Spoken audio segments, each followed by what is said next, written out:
Hi all, this is a new Photoshop tutorial movie for Lightburst 3D for the Photoshop version of 2022 because they have made some very big changes. One of the changes that's going to happen, let me put this on my other screen. So before I forget, in the week 3 to 4, there's going to be a brand new movie which I'm going to let you know about. When you come down here, it's going to say Lightburst Part 1 tutorial movie. That one's fine. The Lightburst 3D Part 2, I'm going to have one that says _2022. So if you have an older version of Photoshop, you may have to open up this one. If you have a new version of Photoshop, you open up the one I'm about to make.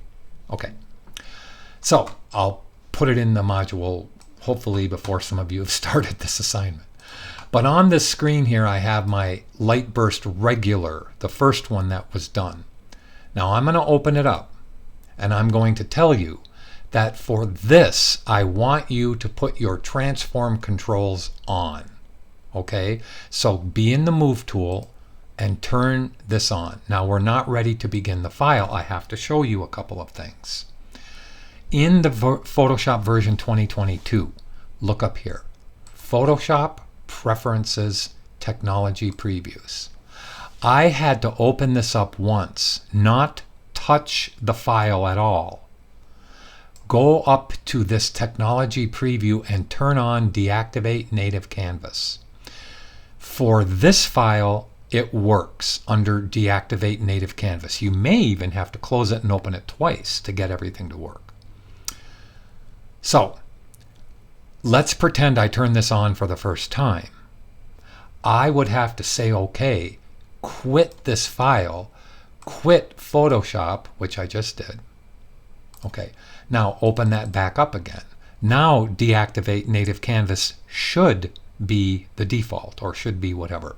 So in the file when it opens, wait till it's done.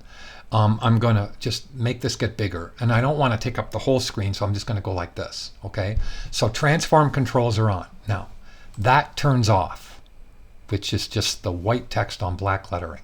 I'm going to go take the Lightburst font and I'm going to actually duplicate it. So now I'm going to bring it up to the top.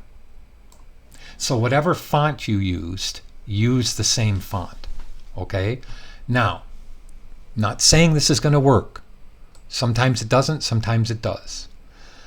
But with Deactivate Native Canvas, I want you to be in the Move tool. Okay. Let's go to Type, Extrude to 3D. Now, when it opens up, it should open up with a box like this, which I really don't want you to touch, and a little thing like this. Now watch, if I click the Move tool, that'll go away. Or click away from the Move tool, that's not there. Click back on the Move tool, it's there. Okay, and I'll deal with this light in a minute. But what I want to do first is to show you how to work this. So let me get closer. So I want, and you can move this little panel. See how you can move it? Okay. Now, these little axes points are the X, Y, and Z of that lettering. But there are 5 icons on the top, and there are 3 icons here. This one is orbit, pan the camera, and dolly. Same thing here. That is tracking or dollying. This is rotating or rolling, and this is orbiting. So I'm going to click the orbit. Now watch, I'm going to leave my icon right here, right on top, and I can actually tilt this. So I can actually have control over it that way, and I'll tilt it up a little bit and try to keep it centered. I'm sorry, horizontal. Okay, now if I want to bring it towards me, let me zoom out. If I want to bring it towards me, look, I just bring it like this and like this. But I started by clicking over that icon. Okay, so if I want to bring it closer or fill up that space a little bit more, great. Now, before I go any further, there's 2 windows that you need to know about. 2 windows. The first one you get by clicking in the gray area right over here next to Lightburst, whatever your text was, so which is now 3D. Okay, so I double click it and I get, oh, I made a mistake. I double click that in a second, but it's the icon that's inside that canvas and you need to have this window open. So let me find the window on the screen somewhere. There it is. So it's the 3D window. Let me close it so I show you that that opens up right there. Okay, so you click that little icon in the lower right, and you can play with Lightburst and the infinite light. Okay, so first we're going to play with Lightburst. Now, to actually get the properties menu to come up, now you double click in the gray area right over here, and the properties menu comes up. Let me close it and show you. Okay, I have to bring it over to the screen and then close it because I was putting everything on my other screen. So now I'll double click it, and here is the properties menu. Now I'm going to put it over here so you can see stuff, and I'm going to move this over slightly like this. If I can just move these windows out of the way for a second. I didn't want to do that.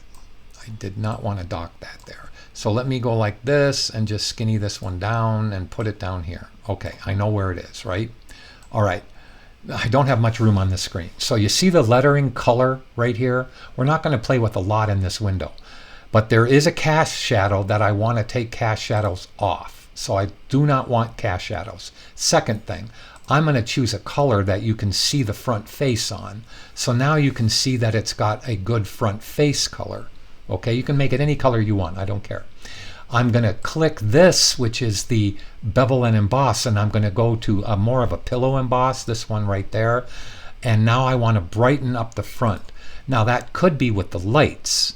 Okay, so I'm going to close the 3D window. To remind you to get that up, you go over to the layer palette and double click that little thing right there on the bottom right. You get your little 3D window to come up, which also would have come up under Window 3D right there. Okay. Now, let's click Infinite Light. And in Infinite Light, do you see how you have a color of the light and an intensity? Okay, so I don't want a spotlight. I just want the infinite light, and I'm going to brighten it up slightly like this. Okay, any more than that, and it'll get too bright. Okay, I'm just going to go like that. All right. And I can use levels in a little while to fix it. Now, I'm not going to play a whole long time with this, but I am going to go click back on Lightburst, okay, and I'm going to show you about Extrusion Depth. See this Extrusion Depth, how I can actually, let me move these windows over. I'm going to just put this one, if I hold the Command or Control key, I can put this right over the top of it and it will not dock. I can do the same thing here. So now I want that one to come in front. Okay. Now, I can play the extrusion depth towards you or away from you. See that? I can even now, okay, I'm pretty much done with this window. I can come back to the 3D aspect and click on the Lightburst extrusion material right there, the third one down. Now, in the third one down, I can actually go to here and I can lighten it up, as you can see, or make it translucent. I forget which one of these actually brightens it a little bit. It's that one. So I can make it glow a little bit more. I can take the opacity of it down, I believe. I don't want to do that. That looks weird. So play with some of these, okay? Just to make the Lightburst what you want it to be. But remember, you can always use levels when you're all done on the layer. Okay, what I really wanted to show you on this was, let me put this over on the other window, was the fact that you can see, there used to be, and you can see now they're kind of gone, those little manipulators that are in front of the Lightburst. Well, where did they go? That's the error that's in Photoshop. Okay, so if I click it, this doesn't go away. But you have to be on Preferences, Technology Previews, and you have to be on Deactivate Native Canvas, or I'll say most of you have to be. So if you can't get yours to work, you better deactivate the native canvas. Okay, and remember this, don't try to touch these arms here. Look at how you can actually take this and move it left and right. I'm just moving it, sliding it left and right. This one can dolly back and forth, so you can get it towards you or away from you. And then if you want to play with it again, like make the extrusion depth a little bit better, I should move that a little farther over this way. Anyway, you can double click that to bring up the 3D window, and then go in the gray area over here and double click to bring up the properties window so you can play with some of those items, okay, like extrusion depth.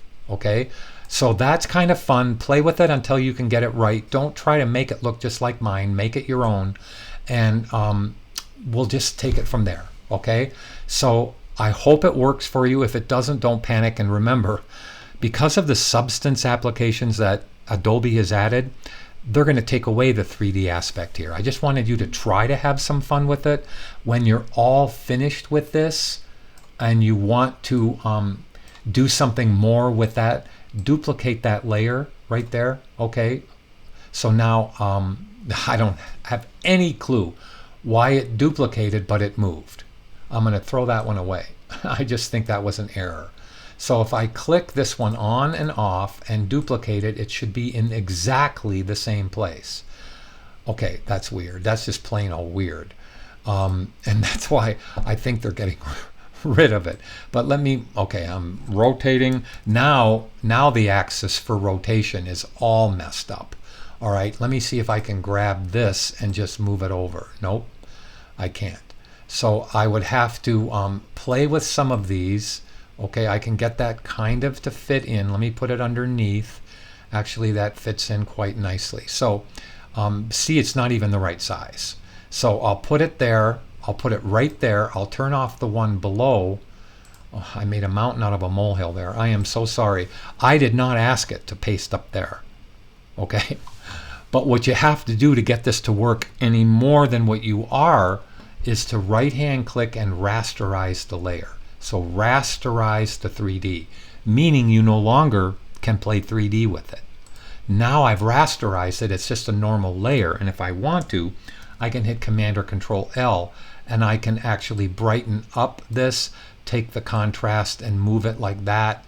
I can brighten up the fronts of it like this, and you can see how I can just do a lot to it. Okay, I would have to actually don't know why the front of it is not brightening, but that's okay. I'll have to go back in and play with it myself.